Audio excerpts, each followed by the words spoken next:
Auparavant, le président du CIO s'est dit très honoré de cette visite.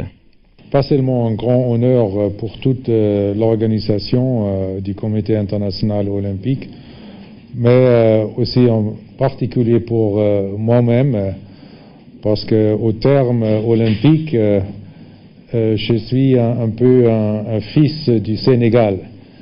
Parce que mon grand professeur de l'olympisme, c'était le juge Feu Kéba Mbaye. Et après, mon ami Youssoufa Ndaye a pris le relais. Le sport est un secteur d'importance dans la politique mise en œuvre par le président Macky Sall. Les actes posés dans ce cadre sont éloquents. Nous avons un président sportif qui nous écoute et qui accorde beaucoup d'importance au sport. Et les relations qu'on a avec le Comité national olympique, c'est des relations exemplaires. Et ce qui nous permet de relever beaucoup de défis. Et dans l'histoire du Sénégal aussi, c'est la première fois que dans le budget consolidé d'investissement de l'État, que le président décide d'investir au niveau des infrastructures sportives. Ça donne un très bon exemple pour la coopération comme on s'imagine au CIO. Et le progrès que vous avez effectué aussi ce concerne les installations, les infrastructures sportives, c'est vraiment impressionnant. Le président de la République a exprimé sa gratitude et sa reconnaissance à Thomas Bach pour cette opportunité offerte. Surtout de nous avoir permis de visiter ce magnifique musée. Je ne trouve pas les mots qu'il faut pour le caractériser. C'est un musée exceptionnel qui replonge le visiteur dans toute l'histoire de l'olympisme depuis le début, plus de 3000 ans. Et vous avez su, avec vraiment un parcours reconstitué, un parcours exceptionnel, toute l'histoire de l'olympisme. Le Sénégal est un pays de sport, vous l'avez rappelé. Et nos éminents représentants ici, M. Mamadou Diagne Ndiaye, et surtout notre aîné et grand frère, M. Youssou Ndiaye, qui a été un des éminents membres après le président Kéba Mbaye, ainsi que tous les continuateurs qui aujourd'hui travaillent avec eux dans le Comité national olympique sénégalais, et notre grand athlète de tous les temps, parce que le Sénégal jamais eu un athlète aussi distingué que El Hadji Diaba, que je félicite encore une fois. Donc je voudrais, au nom de tous ces Sénégalais, vous remercier pour la manière également dont vous conduisez avec talent le Comité international olympique. Là, c'est le manuscrit de Coubertin. Après échange de cadeaux, le président Macky Sall a signé le livre d'or du CIO, acte final qui réconforte le président du Comité international olympique et tout le personnel de l'institution.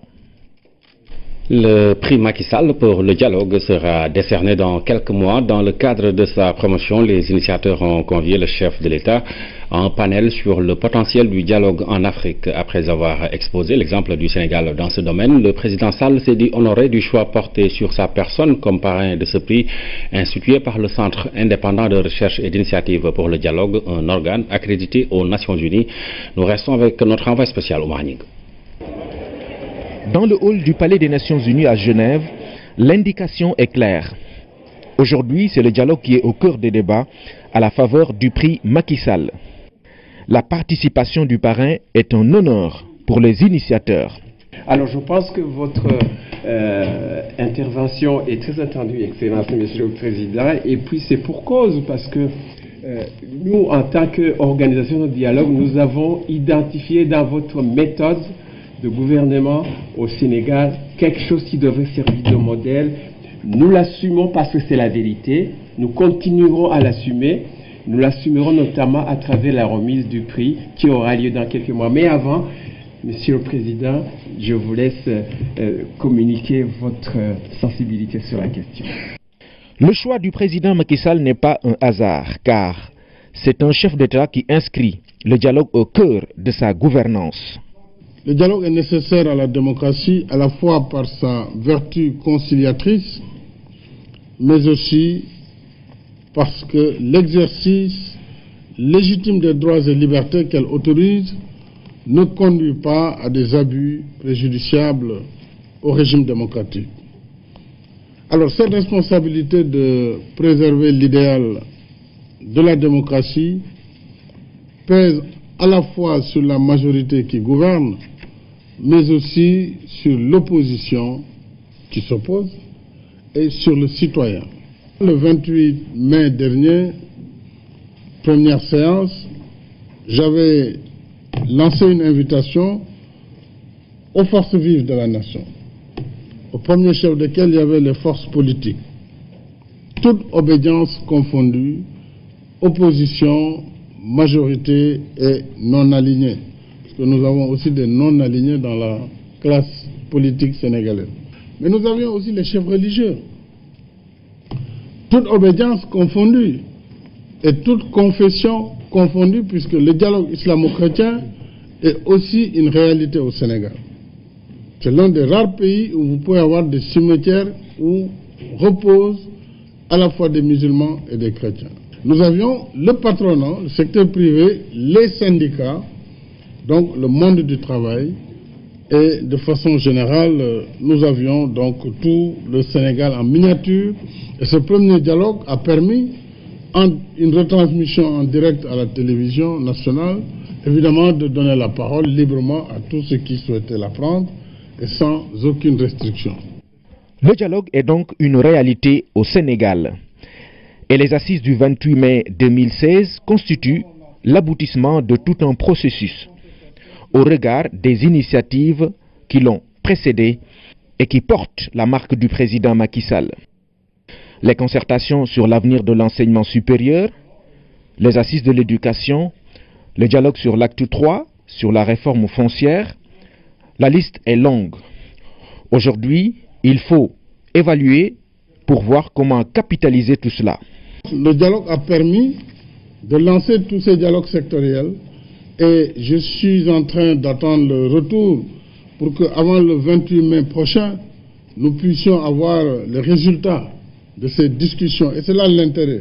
C'est-à-dire que si nous retenons une date annuelle, nous savons que nous avons un rendez-vous annuel au cours duquel même les questions en suspens doivent être traitées avant la date anniversaire.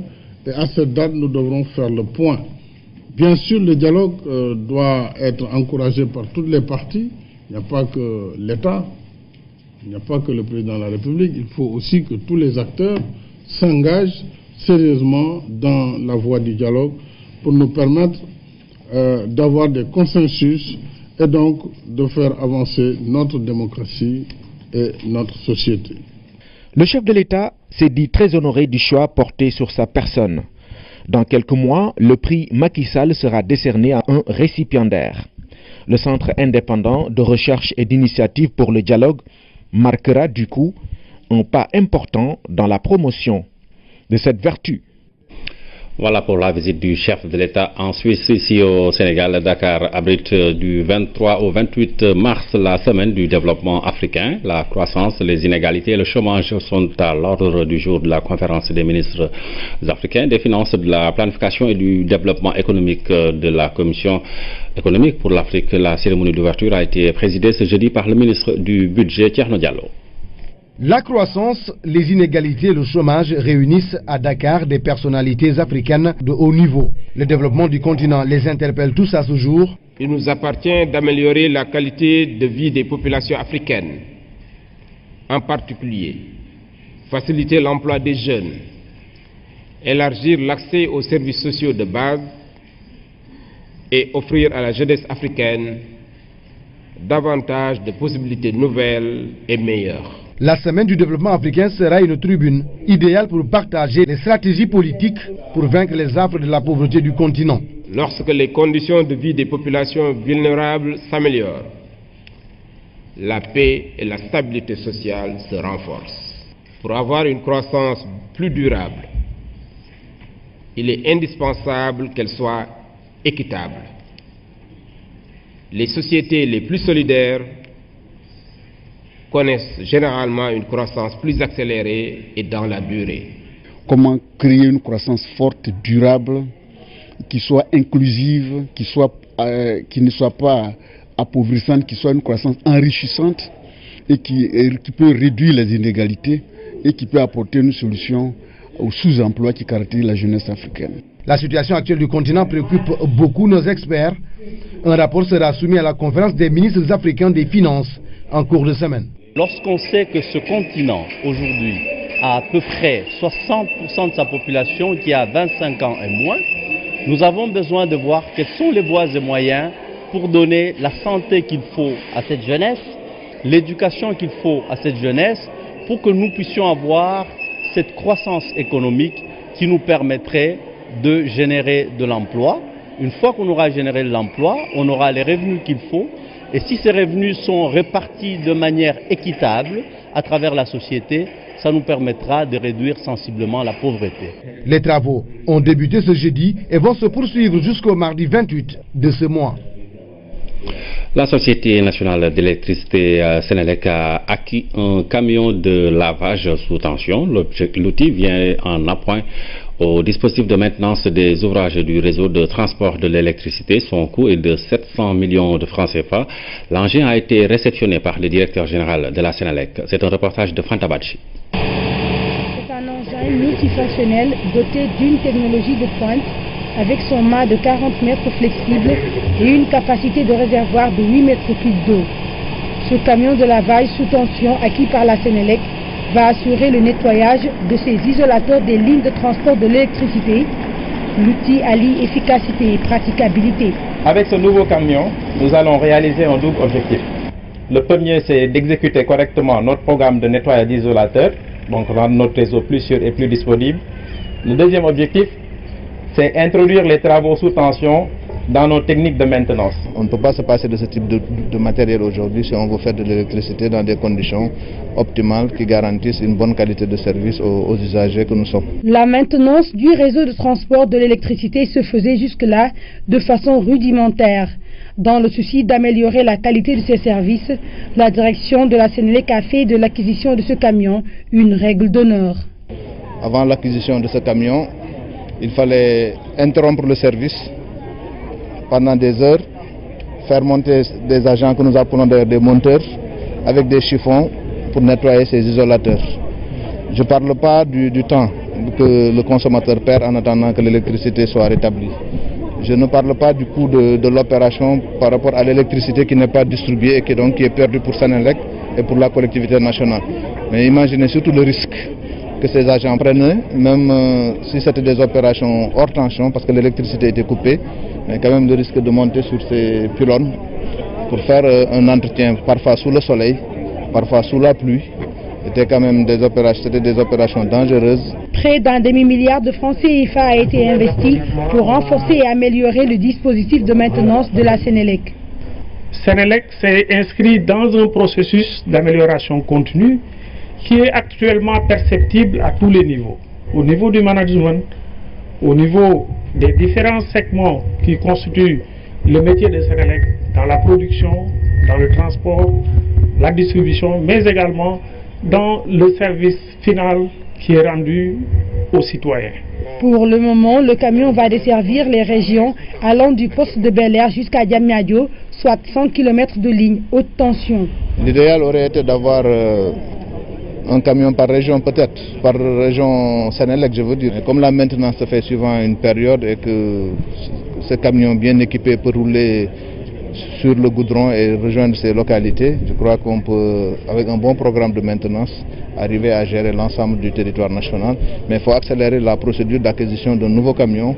Comme ça, un va rester sur l'axe Dakar-Thiès où on a le plus de lignes et l'autre pourra aller un peu à l'intérieur et donc cela permettra d'allonger la durée de vie de ce matériel. L'acquisition de cet engin rentre dans le cadre du programme d'action prioritaire 2016-2018 de la Sénélec, programme relatif à la fourniture correcte de l'électricité aux consommateurs, entre autres défis. Je vous annonçais dans les titres la séance de questions d'actualité à l'Assemblée nationale. Le Premier ministre rencontrait cet après-midi les députés. Mohamed Boun Abdallah Dionne a abordé différents points relatifs à l'action du gouvernement et aux faits majeurs de l'actualité. Un face-à-face de 2 heures sous forme de questions-réponses. Seydina Lounjigo. Cet après-midi est apparu un Mohamed Boun Abdallah Dionne plus que jamais rompu à la tâche des séances questions d'actualité. 6e fois qu'il fait face aux députés dans cet exercice républicain, le Premier ministre est apparu serein face aux interpellations des élus. Ce qui est convenu d'appeler l'affaire de la caisse d'avance a dominé les débats. Le Premier ministre a assuré qu'il ne s'agit nullement d'une cabale politique, non sans rappeler les principes de l'état de droit. Dans les 2 cas qui sont pendants devant la justice, donc j'ai une obligation de réserve dessus, mais là c'est le gouvernement qui est au Parlement et qui doit rendre compte. Donc on pourrait parler des faits, mais ce n'est pas ce qui est important, parce qu'il y a la présomption d'innocence aussi, comme principe fondateur de droit dans notre pays. Il y a eu 2 dossiers déférés devant la justice pour ouverture d'informations judiciaires. Il y a eu 3 dossiers avec des faits qui sont reprochés moins graves, dont certains responsables ont été déférés devant la Chambre de discipline financière de la Cour des comptes. Et il y a des dossiers où il n'y a rien eu. Et parfois, c'est des mairies dirigées par des opposants. Ceux qui vont à la Cour de discipline financière ou ceux qui sont déférés, qui font l'objet d'une information judiciaire, ne sont pas forcément du camp que l'on pense. Il y a des maires du parti et de la majorité présidentielle. La situation prête à accusation, selon la présidente du groupe parlementaire des libéraux démocratiques. Aïssatou Mbodj parle de recours systématique à l'appareil judiciaire à l'encontre d'opposants, ce qui ne favorise pas, selon elle, la pacification du climat politique. Mohamed Boun Abdallah Dionne s'est voulu clair dans sa réponse. Il n'y a pas de relation difficile entre le pouvoir et l'opposition. Il n'y a que des relations entre le pouvoir et l'opposition. Nous sommes ici dans une salle, et je pense avec l'opposition parlementaire et la majorité parlementaire et le gouvernement. La démocratie ne doit pas également être la conséquence de deals sur le dos du peuple. Il faut que les choses soient claires. Je pense en termes de principe. Ce qui, je pense, est celui qui incarne ce pays à travers le suffrage universel des Sénégalais, qui est garant de la Constitution, s'évertue tous les jours à faire respecter cette Constitution. Et dans cette Constitution, il y a des principes. Les questions liées à l'action du gouvernement ont été aussi abordées. Concernant le fichier électoral, le ministre de l'Intérieur informe de l'atteinte des objectifs. Rien qu'à Dakar, on note 700 000 inscrits jusqu'ici, alors qu'on a enregistré 600 000 sur le fichier antérieur. Sur l'ensemble du territoire, 5 127 262 Sénégalais sont déjà inscrits. S'agissant de la commercialisation de l'arachide, Abdoulaye Seck informe de la collecte de 404 000 tonnes. 30,2 milliards ont été injectés dans le monde rural. Assurance du ministre de l'Agriculture, il n'y a aucun bon impayé. Enfin, la ministre de la Santé a tenu à rassurer les Sénégalais quant à l'arrivée prochaine de 4 accélérateurs de particules. En attendant l'arrivée des machines de radiothérapie, 36 malades sont pris en charge au Maroc.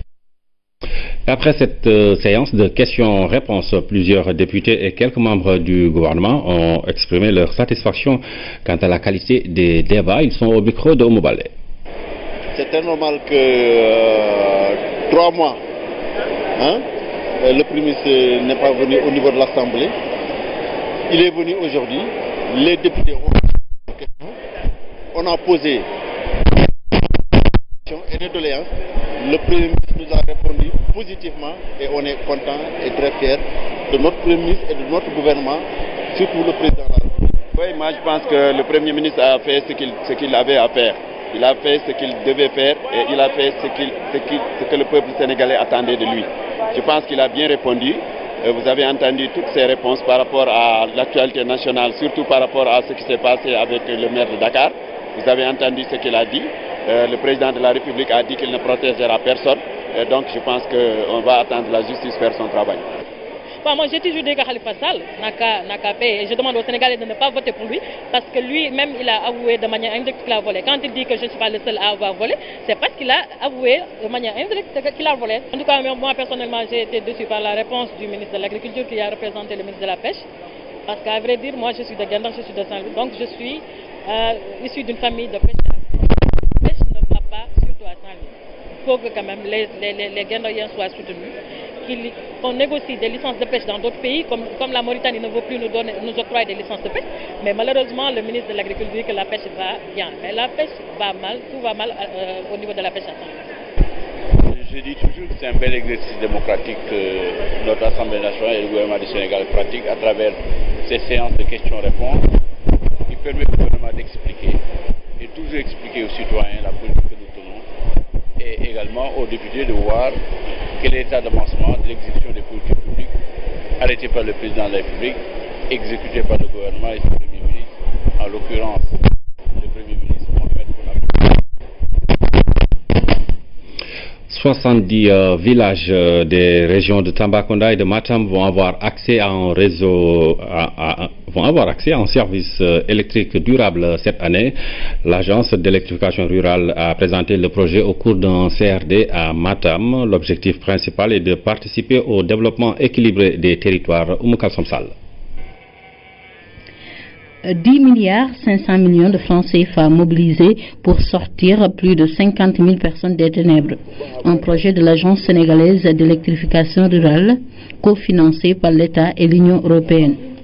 Matam, Kanel, Ranérou, Goudiri et Bakel, les 5 départements ciblés. L'objectif principal de ce projet, c'est de permettre aux localités qui sont loin des réseaux électriques de bénéficier à travers les centrales solaires d'une énergie électrique moderne et fiable et qui permettrait à ces populations-là de sortir des ténèbres mais également de développer des activités génératrices de revenus. Les élus ont été conviés à cette séance de présentation du projet. Au moins 36 villages sur les 70 bénéficiaires se situent dans la région de Matam. Ce sera un soulagement, ouf de soulagement au niveau de nos populations qui en ont vraiment besoin. Nous, en tant que collectivité locale, donc nous apprécions vraiment cette initiative de l'État du Sénégal et avec l'Union européenne. Dans la commune de Bokidiawé, je peux dire qu'on a moins d'assez de villages qui sont électrifiés.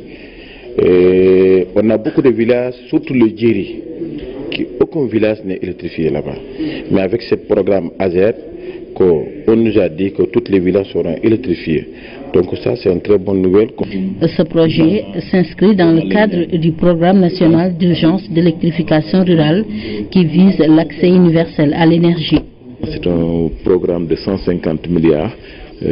Ça permettra globalement donc d'électrifier près de 1800 localités dans l'ensemble du pays. Nous avons, à travers le premier volet du programme national d'urgence, réalisé la dorsale Djintiang-Odobéré. Également au niveau du Dandemayo du département de Matam, nous avons procédé à la ligne qui va de Orefondé à Djewol. Les travaux vont débuter au cours du deuxième trimestre de l'année. 35 000 emplois directs, 105 000 emplois indirects d'ici à 2025. Le Sénégal compte y arriver avec le numérique, un secteur qui vaut déjà beaucoup de satisfaction au pays. Le numérique, c'est une contribution de 7% au PIB. Il devrait atteindre 10% dans quelques années. Le Sénégal s'est même doté d'une stratégie nationale Sénégal numérique 2025 pour encore plus d'impact. C'est dans la rubrique économie de ce jeudi avec Aram Ndao. 7% de contribution au PIB. Seuls les secteurs clés de l'économie arrivent à ce niveau. Cette part contributive est à mettre à l'actif du numérique. Le numérique, vecteur de développement et d'intégration économique. Illustration d'une conviction.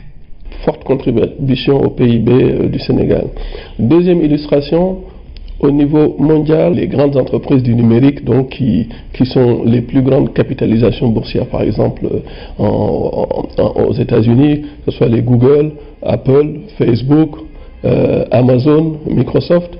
Aujourd'hui, l'industrie du numérique occupe le haut du pavé. Troisième illustration, vous savez qu'aujourd'hui, que ce soit le mobile banking, le transfert d'argent, le mobile money, c'est quand même aujourd'hui des instruments qui prennent énormément d'envergure.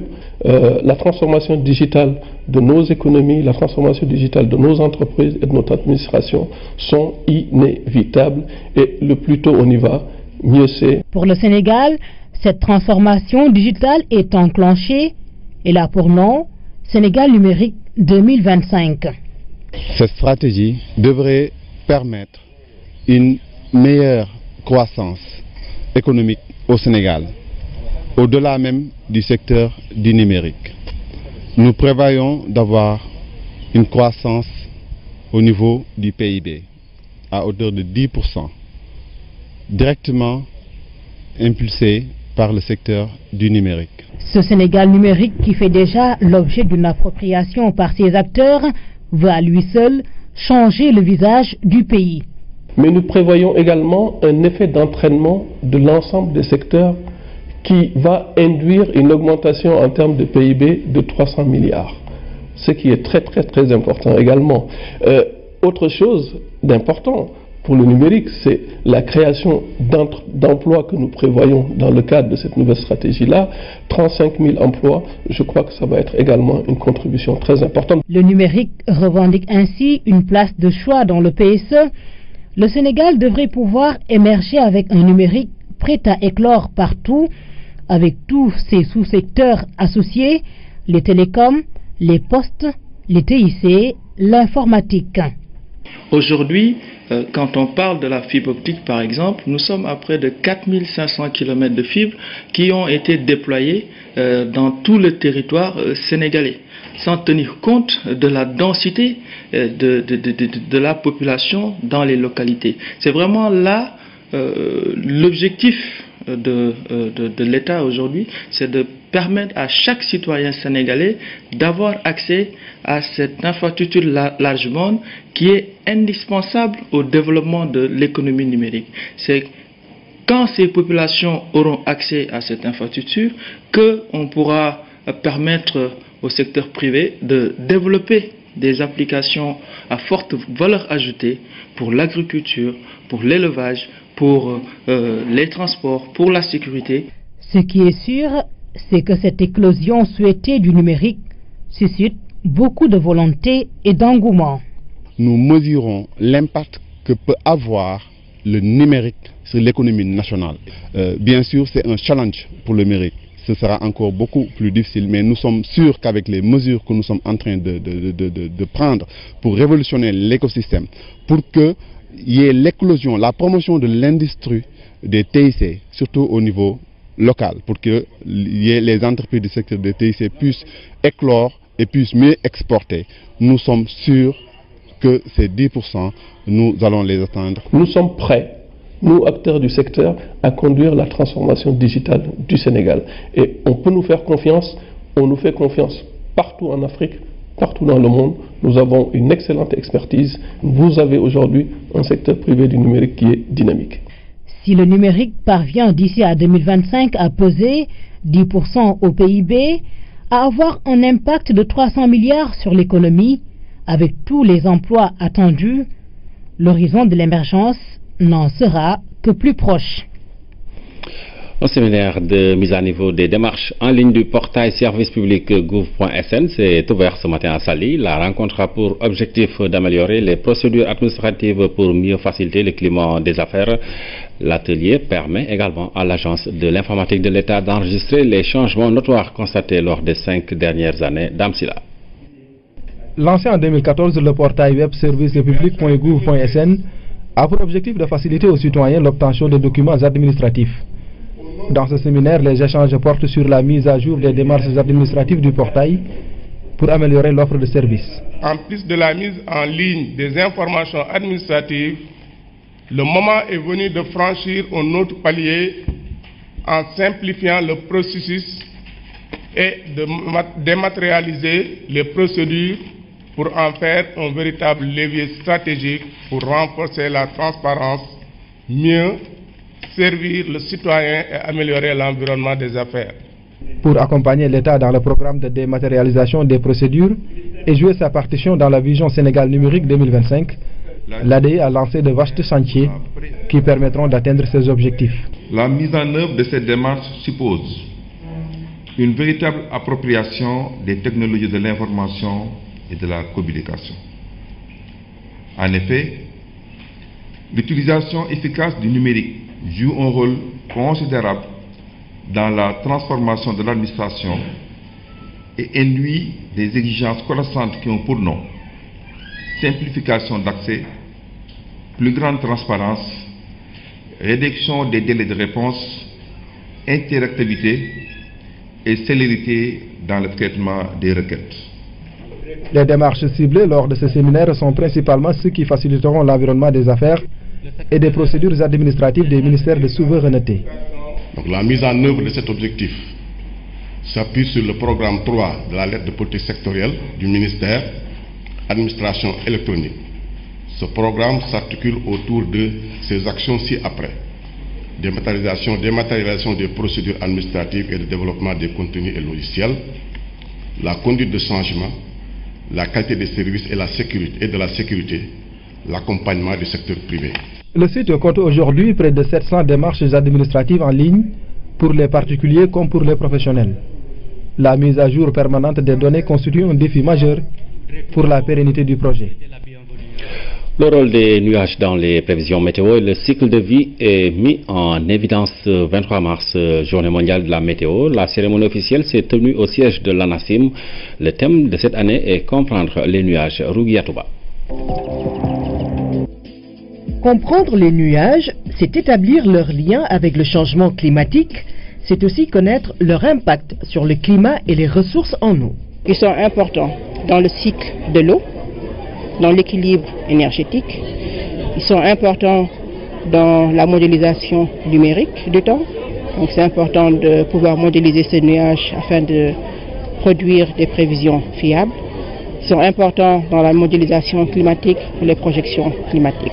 Donc la bonne connaissance du nuage est définitivement à la base même des sciences météorologiques et climatologiques. Pour les décideurs et les populations, l'ANACIM explicite le langage des nuages. Ils annoncent parfois des phénomènes climatiques extrêmes.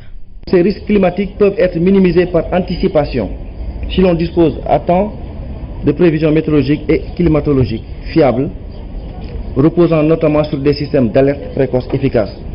Pour ce faire, il est plus que jamais nécessaire de renforcer les moyens d'observation météorologique et d'améliorer la qualité des services climatiques fournis au secteur clé de l'économie nationale. L'observation des nuages et les prévisions météo sont indispensables dans les politiques d'adaptation et d'atténuation des changements climatiques.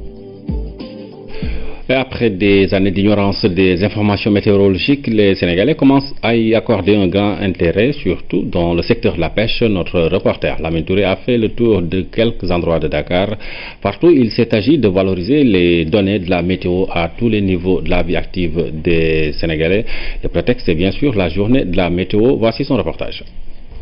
Ce matin, à Dakar, le temps est clément, histoire d'une conformité naturelle avec la saison froide qui va bientôt arriver à terme. Comprendre ce phénomène et s'y conformer gagne du terrain chez beaucoup de Sénégalais. Dans le monde de la pêche, les acteurs accordent un grand intérêt à la météo. Moi, je m'apprête à aller pêcher car selon les informations reçues, le niveau de la mer est au bas. Moi, j'en ai juste pour 1 heure de temps au maximum. Mamadou Diop, 45 ans, vient d'accoster sa pirogue. Avant la sortie, il a consulté ce code de couleur qui flotte au gré du vent à Soumbédioune. Vous voyez ce drapeau de l'autre côté? Il nous indique si la mer sera houleuse ou pas. Quand c'est vert, il n'y a aucun risque. Entre les Sénégalais et la météo, c'est un amour d'intérêt et d'opportunité. Certaines personnes rencontrées à Yoff disent s'en référer dans le cadre de leur comportement vestimentaire. Le plus souvent sur la télévision. RTS, parfois ce journal parfois. Je m'habille en fonction du temps, c'est vrai. Parfois quand il fait chaud, je ne porte pas de veste. C'est 4 heures du matin. Je sors de chez moi à partir de 4 heures du matin. Je m'habille en fonction du temps qu'il fait. Ce qui concerne ce rapport entre les Sénégalais et la météo, plus ou moins qu'elle est assez cordiale et étroite. Ce réflexe pousse aujourd'hui la communauté internationale à être plus regardant sur les besoins d'information météorologique des populations. Ainsi, pour 2017, le thème retenu touche à la compréhension des nuages. Parce que les nuages jouent un rôle quand même crucial dans l'atmosphère. Parce que les nuages sont dangereux pour différents secteurs d'activité. Je vais prendre un exemple, à savoir l'aéronautique. Ils peuvent être à l'origine de beaucoup d'accidents. Dans les rapports même, les statistiques, l'OACI a tendance à montrer que la plupart des accidents d'avion qui se produisent sont dus à des phénomènes météorologiques. Donc il y a des nuages qui, à leur genèse, sont chargés de décharges électriques. La pêche, l'agriculture, l'aviation, ce sont là des secteurs parmi tant d'autres qui utilisent quotidiennement les informations de la météo, des domaines d'activité menés par des hommes. L'appropriation de telles mesures atmosphériques ne fait que du bien à tous les niveaux de la vie active des Sénégalais. Dans le cadre de la contribution de l'artisanat à la relance du tourisme, le directeur général de l'Agence pour la promotion et le développement de l'artisanat a effectué une visite de terrain dans le site touristique de Saly. L'objectif est de mieux sensibiliser les artisans sur les missions et objectifs de l'APDA, des moments importants d'échange sur les priorités et les attentes des artisans de la Petite Côte. C'est un compte rendu signé à Wanyaï.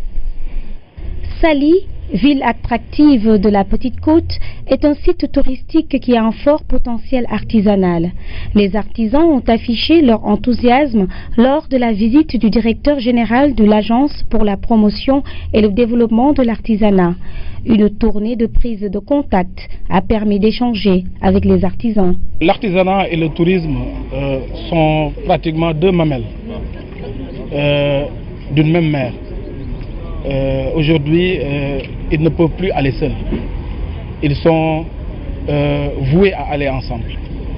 D'autant plus que l'artisanat contribue aujourd'hui efficacement à la relance du tourisme, puisque le balnéaire ne détient plus le monopole des motivations au niveau touristique. Il faudra forcément qu'on cherche à avoir d'autres sources.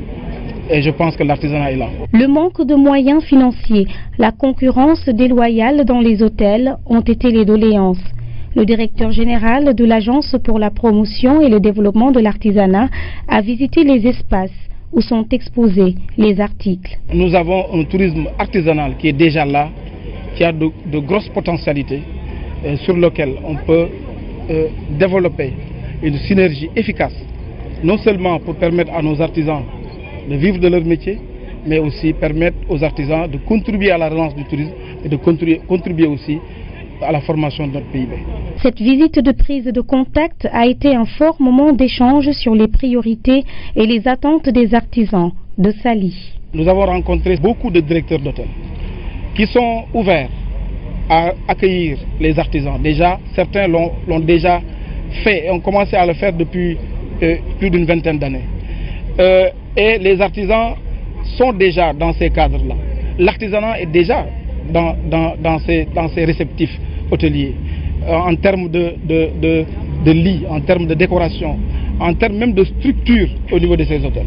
Mais il va falloir poursuivre cette collaboration, permettre non seulement aux artisans de rentrer dans les hôtels, mais aussi mieux permettre aux touristes de pouvoir en masse visiter les villages artisanaux qui sont établis dans la station balnéaire. Cette visite permet de définir un cadre de partenariat fécond entre les secteurs du tourisme et de l'artisanat. Saly joue un rôle de vitrine pour la promotion et le développement d'un artisanat moderne. Quel encadrement législatif pour la couverture maladie universelle? Cette question préoccupe les acteurs impliqués dans la mise en œuvre de cette initiative de solidarité lancée par l'État du Sénégal après avoir produit un avant-projet de loi instituant l'assurance maladie. L'agence, la CMU, a tenu à partager le fruit de sa réflexion. Il s'agit d'une large concertation permettant de recueillir le plus d'avis possible, éventuellement d'enrichir les propositions de loi. Omar Diaw. Dans la salle, une grande diversité d'acteurs et de partenaires au sens large de la couverture maladie universelle. Des mutuelles, des ordres et des institutions étatiques, tous réunis autour de l'avant-projet de loi sur la CMU et de l'objectif de 75% de couverture fin 2017. Pour atteindre cet objectif, pour l'opérationnaliser, il faut vraiment un encadrement juridique, je dirais même un soubassement juridique. Donc ça vient à son heure. Le texte soumis est issu d'un processus de réflexion interne conduit par l'agence de la CMU. L'objectif est de recueillir le plus d'avis possible dans une démarche consensuelle. Le regard que vous portez sur le travail de l'administration publique, sur les projets de texte que nous préparons,